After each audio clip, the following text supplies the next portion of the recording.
टुंडो विधानसभा के हमारी ढाणी कालेरी में राजेंद्र जी भांबू के समर्थन में जो इतनी बड़ी संख्या में नौजवान साथी पहुंचे हैं, जो बुजुर्ग आशीर्वाद देने के लिए पहुंचे हैं, और सबसे बड़ी बात अपना सारा घर का काम छोड़ के जो इतनी बड़ी संख्या में माताएं बहनें आशीर्वाद देने के लिए पहुंची हैं, हम हमेशा जीवन भर आपके आभारी रहेंगे। साथियों, आने वाली 25 तारीख को जो विधानसभा चुनाव की लड़ाई है, वो सिर्फ एक राजनीतिक लड़ाई नहीं है। ये लड़ाई है आने वाले समय में इस किसान की फसलों को बचाने की। ये लड़ाई है इन आवारा लोगों से हमारी नस्लों को बचाने की। और इस झुंझुनू जिले की जो व्यवस्था है, जिसमें नौजवान है, यहाँ के बड़े बुजुर्ग हैं, वो प्रगतिशील विचारधारा के साथ इस समाज को आगे बढ़ाने के लिए ले जाने वाले लोग हैं। और इसमें जो गन फैलाने के लिए जो लोग 20 साल से यहाँ से भाग गए थे, वो धीरे धीरे इन राजनीतिक पार्टियों के माध्यम से हमारे बीच में दोबारा से आके खड़े हो गए। ये जो पार्टियों की टिकट लेके आए हैं, मुझे ज्यादा कहने की जरूरत नहीं है। आप सारे के सारे लोग इनके व्यवहार से वाकिफ हो। एक तरफ पिछले 15 सालों से एक परिवार को वोट अपन देते आए हैं, इस उम्मीद के साथ कि इस जिले के नौजवान की, इस जिले के किसान की व्यवस्था बदलेगी।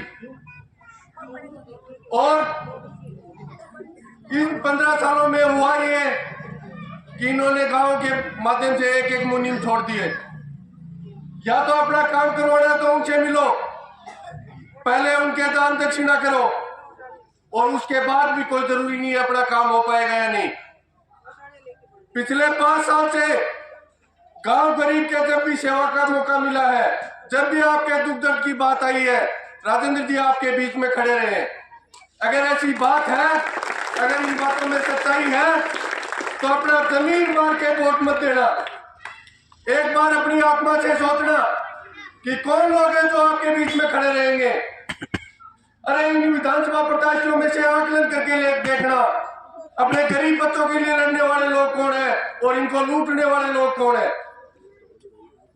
जो हमें अलग अलग करके और अपनी जो स्वार्थ सिद्धि के लिए इन पार्टियों के माध्यम से अपने बीच में आ गए हैं, वो 5 साल अपने को लूटने के अलावा कोई काम करने वाले नहीं है। हम आते हैं, हो सकता है हमसे कोई काम ऐसा नहीं हो पाएगा, लेकिन कम से कम हम आपके बीच में आके बैठते तो हैं, आपकी सुनते तो हैं। और जैसे भी एक ऊँट की तारसा के चाल तो पड़ा आ तो गुंडू जाने घरा की ताले मकाना की रजिस्ट्री है नोटेरी परी।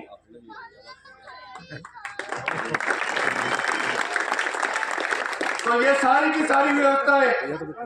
आप सारे लोग समझदार हो, सारे के सारे शिक्षित लोग हो, ये सारा आकलन आप कर सकते हो और इसमें कहीं कोई दो राय नहीं है।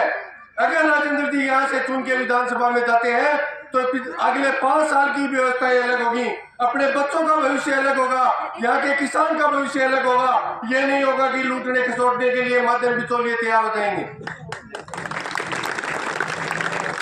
पिछले 5 साल से ऐसा कोई दिन नहीं है जब ये अपना काम छोड़ के सारा का सारा आपके बीच में रहे हैं। जब भी आपने याद किया है, हमेशा आपके दुख दर्द में शामिल रहे हैं। और ये तो चुनावी यात्रा भी चाहता है, देखें कि यो पलाटियों खाली क्या को पड़े मोड़ा ठीक को नहीं हो जाएगी, 5-4 दिन को खर्चो तो निकले। लगे में टाबरा के लिए कोई नीति आएगी तैयार कर देगा जब आने वाला भविष्य सुरक्षित रहेगा। यहाँ से अपनी बहन बेटियां बच्चियां पढ़ने के लिए जाती हैं, हम ये सोचते हैं कि बच्चे पढ़ाई करने के लिए गए हुए हैं, और पिछले कई सालों से ऐसी कोई व्यवस्था भी नहीं है कि इस समाज में ऐसी कोई दुर्गंध आई हो। लेकिन जहां बैठकर इस राजस्थान की विधानसभा में नीतियां तैयार होती हैं, हमारा भविष्य तैयार होता है, इन बच्चों की शिक्षा कैसी होगी? और वहां जो भूमाफिया है, गुंडा लोग हैं, जो अपराधी प्रवृत्ति के लोग हैं, जिन्होंने सिर्फ इन लोगों को, गरीब लोगों को दुख दर्द देने के अलावा कुछ नहीं किया है, क्या आप सोच सकते हैं उनको वोट देने के लिए? और सारे लोग,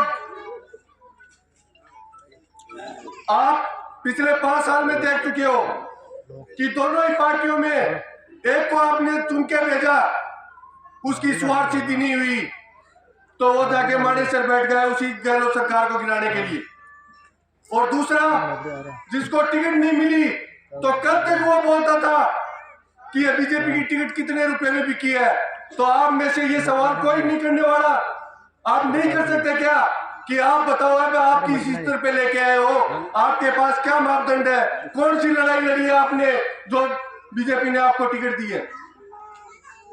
अरे हम वोट दे रहे हैं, हम आपको चुन के भेज रहे हैं, हम तो यहाँ आपके अपनी लड़ाई लड़ने के लिए पुलिस के लाठी डंडे खाते हैं और आप धीरे से पीछे के दरवाजे से जाके इन सारे के सारे लोगों का ईमान बेच देते हो। तो ये सारी चीजें हमें देखने की जरूरत है। ये सारी की सारी व्यवस्थाएं हमें मिलकर बनानी है। और ये संकेत इस छोटी सी डाली ने दे दिया है। इतनी बड़ी संख्या में आप जो बता रहे हो, यहां से दोनों पार्टियों की मेरे को लग रहा है कि जमानत जब्त होके जाने वाली है। और इनको शर्म नहीं आ रही है, गांव में वोट मांगने के लिए आ रहे हैं। अरे मैं तो ये कहता हूं, इनका गधेड़ा पर बैठा के मुंह कालो करके जूता की माला परापरा बेचोगा के समझ में आओ।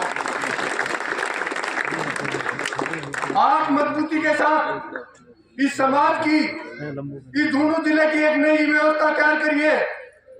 हम उस लड़ाई में आपके आगे रहेंगे। अनु तो सारा हूं मैं सट लेगा, लेकिन इबके ये चपड़ को ते मार दो, क्योंकि पिंडा हथियार है कि ज्यादा दिन लड़ाई लड़ी कौन था। और अगर यो हथियार के हाथ में दे दियो तो पिछले 5 साल की व्यवस्था इतनी साफ सुथरी हो जाएगी कि जब आग लगते भी कौन करे। यहाँ के वक्ता बहुत है, आपने काफी समय से इंतजार किया, यहाँ मान सम्मान दिया है। और जब भी आप याद करोगे राजेंद्र जी और उनकी पूरी की पूरी टीम, ये विधानसभा चुनाव जाने के बाद भी आजीवन आपके बीच में रहेंगे। जब भी आपके समस्या है कि हम आपके बीच में रहेंगे। आपकी किसी भी लड़ाई को अधूरा छोड़ के नहीं जाएंगे। आप जिस भी बात के लिए आप हमारे बीच में आके कहोगे, हम सारी की सारी चीजें आपके साथ मिलके करेंगे। लेकिन एक बार यो रगड़ को जरूर मारोगा। आपने ध्यानपूर्वक मेरी बातों को सुना, इतना मान सम्मान दिया, इसके लिए हम आपके शुक्रगुजार हैं। और दूसरी बात यह है कि आने वाली 3 तारीख को राजेंद्र जी अपना नामांकन दाखिल करने वाले हैं। तो अपने को 3 तारीख को यह बता देना है कि झुंझुनू जिले में हवा का रुख बदल चुका है। ये लोग जो पिछले कई वर्षों से गुमराह करके अपना शोषण करते आ रहे हैं, इनके समझ में यह बात आ जानी चाहिए कि गांव जूता पड़ती होगा कि बहुत कुल बच्चे। तो सारा 25 तारीख तक मजबूती के साथ वो 15-20 दिन को काम थे थका लो। पिछले अगले 5 साल तारे बीच में मैं सारा का सारा सरपट दौड़ा। तो यही बात के साथ मैं मेरी वाणी में डाल दूं। जय हिंद, जय भारत।